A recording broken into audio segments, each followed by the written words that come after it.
Hello everyone, welcome to speak up. স্বাগত জানাচ্ছি আরও একটি নতুন ক্লাসে। আজকের ক্লাসে আমরা প্র্যাকটিস করব ট্যাগ কোয়েশ্চেন। যাদের ট্যাগ কোয়েশ্চেন নিয়ে অনেক প্রবলেম তারা ভালোভাবে এই ক্লাসটি করতে পারো। তাহলে শুরু করা যাক। Reza along with his friends sought it. প্রথমে আমাদের ট্যাগ কোয়েশ্চেন করার জন্য বাক্যটি দেখতে হবে, বাক্যটি কোন টেন্সে আছে। এই বাক্যটি আছে পাস্ট টেন্সে। কীভাবে? সিক থেকে আমরা সট দেখতে পাচ্ছি, রাইট? Past tense. সিক থাকলে প্রেজেন্ট, সিকের ফার্স্ট ফর্ম হচ্ছে সট, তাহলে আমরা লিখব ডিড। কেন? ট্যাগ কোয়েশ্চেন করতে গেলে আমাদের অক্সিলারি ভার্ব প্লাস প্রোনাউন লিখতে হয়। সো আমরা অক্সিলারি ভার্ব পেয়েছি পাস্ট টেন্স থেকে ডিড। এবার আমরা একটা নেগেটিভ করব, কারণ ট্যাগ কোয়েশ্চেনের আরেকটি নিয়ম হচ্ছে বাক্যটি অ্যাফার্মেটিভ হলে আমাদের নেগেটিভ করতে হয়, অ্যাফার্মেটিভ হলে নেগেটিভ করব।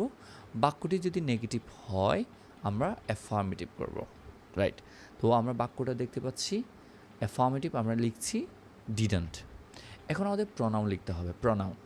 এখানে আমরা রেজা দেখতে পাচ্ছি, সাথে হিজ ফ্রেন্ডস। অনেকেই এখানে দে লিখবে, কারণ হিজ ফ্রেন্ডস অনেকজন, রাইট? দে লিখবে, কিন্তু এটি ভুল আনসার। এর কারণ হচ্ছে এখানে প্রনাউন আমরা নিয়ে আসবো রেজা থেকে, হি আসবে। কারণটা কি? অ্যালং উইথ থাকলে বা as well as, together with, accompanied by থাকলে আমরা আগের যে অংশটুকু তাকে আমরা সাবজেক্ট হিসেবে ধরি, মেইন সাবজেক্ট, রাইট? সো আমরা এখানে রেজা থেকে লিখব হি, দে লিখা যাবে না। কেন? এখানে অ্যালং উইথ আছে। বুঝতে পেরেছি আমরা কি আছে? অ্যালং উইথ আছে।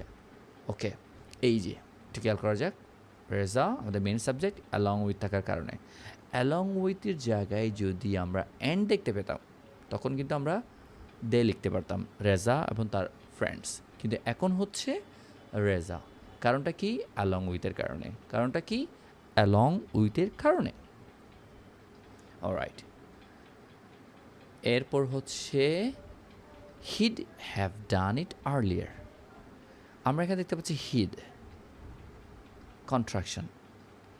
এটার ফুল ফর্ম হতে পারে এরকম, would, he would, or he had. Had কেমন? উড হতে পারে অথবা হ্যাড হতে পারে, কিন্তু উড এখানে হবে উড। কারণটা হচ্ছে এর পাশে যে ভার্বটি রয়েছে তা V1। যদি পাশের ভার্বটি B3 হয়ে যায় তখন হবে হ্যাড। ধরো এরকম দেওয়া আছে, হি গু থেকে গন হয়েছে, এই গনই বলে দিবে এটা হ্যাড। হ্যাড বিদায় গন হয়েছে, right?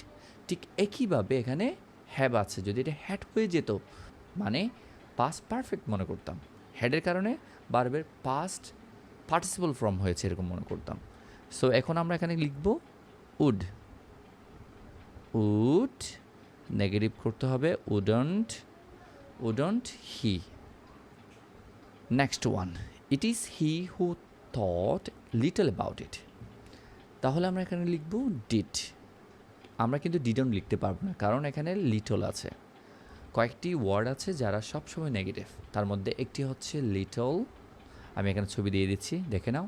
Little, few, seldom, no, not, never, nothing, right?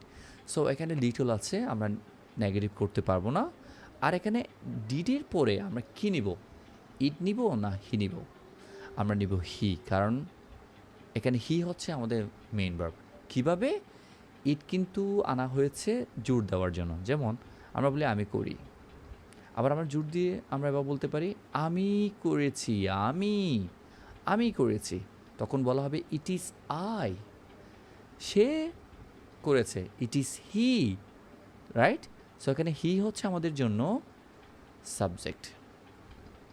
Negative কেন করিনি? কারণ এখানে লিটল আছে তাই। তারপর the headmaster and secretary Saint for him. এখানে দুইজন দেখতে পাচ্ছি আমরা, হেডমাস্টার অ্যান্ড সেক্রেটারি, রাইট? কী লিখবো বলো দেখি? আচ্ছা, সেন্ড পাস্ট টেন্স, তাহলে আমরা কী করব? ডিডন্ট। ডিডন্ট।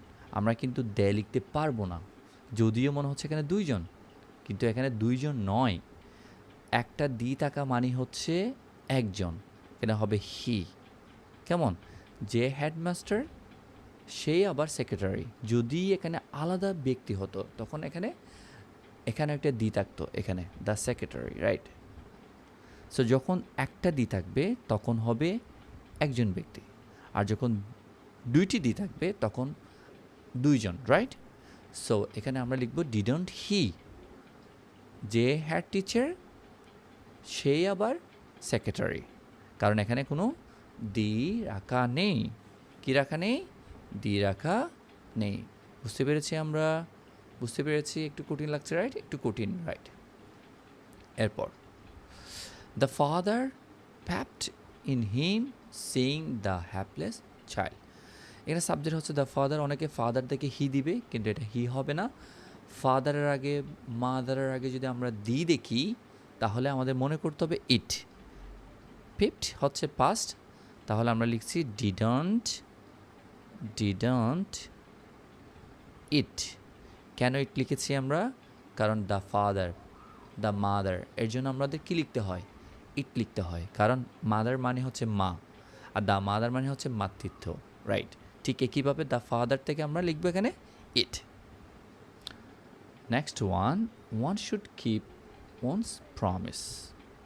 সো আমরা এখানে শুড দেখতে পাচ্ছি, আমরা লিখবো শুডন্ট। আমরা নেগেটিভ করবো শুডন্ট। ওয়ান থাকলে আমরা ওয়ান লিখতে পারি, দেও লিখতে পারি, আমরা লিখছি দে, রাইট? তারপর হচ্ছে রফিক অ্যালং উইথ। এই যে এখানে অ্যালং উইথ আছে, এখানেও ছিল অ্যালং উইথ। সো আমরা আগের অংশটুকু হচ্ছে আমাদের জন্য সাবজেক্ট, ওয়েন্ট হচ্ছে পাস্ট টেন্স, আমরা লিখব ডিডন্ট হি। কেন হি লিখেছি? কারণ অ্যালং উইথের পরের অংশটুকু আমাদের জন্য কোনো সাবজেক্ট নয়, Runa and not her sister got the second prize. Alright, এটা কিন্তু একটু কনফিউজড করবে আপনাদের। ওকে, রুনা আছে পাস্ট টেন্স, তাহলে পাস্ট টেন্সের জন্য আমরা লিখব ডিড, কিন্তু বাক্যটি হবে নেগেটিভ। এর কারণ হচ্ছে বাক্যটি কিন্তু নেগেটিভ নয়, তাই আমাদের ট্যাগ কোয়েশ্চেন করার সময় নেগেটিভ করতে হবে। যদিও এখানে একটা নট দেখতে পাচ্ছি, এই নটটা কিন্তু প্রনাউনের আগে। প্রনাউনের জন্য যখন কোনো নট ব্যবহার হবে সেটি বাক্যের মধ্যে কোনো এফেক্ট করবে না। বাক্যটি কিন্তু পজিটিভ, কিন্তু প্রনাউনটি হচ্ছে নেগেটিভ, রাইট? সো আমাদের এখানে রুনা হচ্ছে মেন সাবজেক্ট, আমরা তার জন্য শি লিখতে পারি, ডিডন্ট শি, রাইট? এখানে যে নটটা ছিল এই অংশটুকু হচ্ছে আমাদের জন্য অতিরিক্ত, আর তার কোনো এফেক্ট এখানে পড়বে না, ঠিক আছে? সো আমাদের লিখতে হবে ডিডন্ট শি। অনেকে কিন্তু ডি শি লিখতে হবে ডিডন্ট, কারণ প্রনাউনের আগে নট থাকলে সেটা বাক্যের যে নট তার মতো কাজ করে না।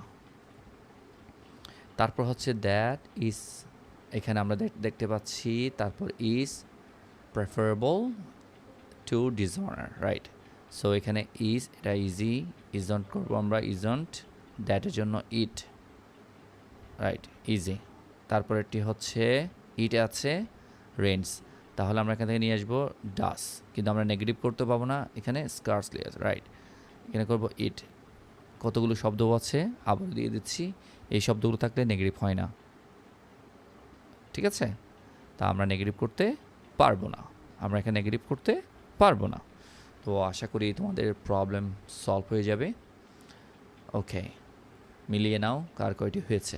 ধন্যবাদ।